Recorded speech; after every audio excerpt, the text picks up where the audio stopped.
Ja, det här är Kanal Glenn igen och vi står här med en i motståndarlaget, Henrik, i Nordsjælland. Och undskyld, jeg har nogle spørgsmål, men jeg må tage det på dansk, ifall det er okay. Ja. Hvad siger du om en kamp i dag? Ja, det er en kamp, der får en meget mærkelig start, synes jeg, dommeren. Det er ikke en venskabskamp, men en træningskamp, som en af jeres spillere havde sagt i programmet, men alligevel, dommeren behøver ikke at være så aggressiv med det røde kort i en træningskamp. Det er jo ikke UEFA Cup, vi spiller.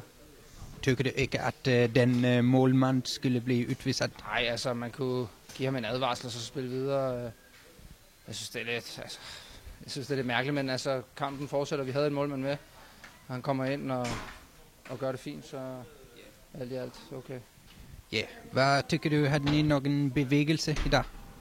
Om bevægelsen i dag? Altså generelt synes jeg, at Göteborg var bedre end os gennem hele kampen.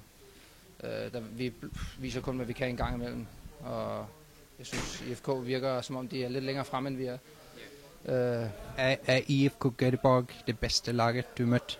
Om jeg har mødt nogensinde? Nej, det er det ikke. Nej, hvis jeg siger ja, så er det med Kim Christensen står, men han er den bedste målmand, jeg har mødt. Er han den bedste målmand i hele Norden? Hele Norden?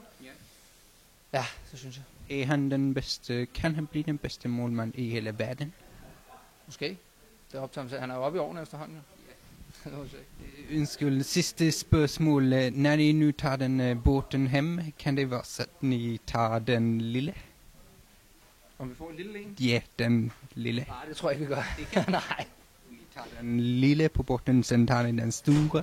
Nej, det tror jeg ikke, vi gør. Ikke? Nej. Trods den i dansk? Jo, jeg forstår godt dansk. Jo, fint. Tager I den lille gammel dansk? Nej, det tror jeg ikke, vi gør. Nej. Okay, tak så mycket. Lykke til.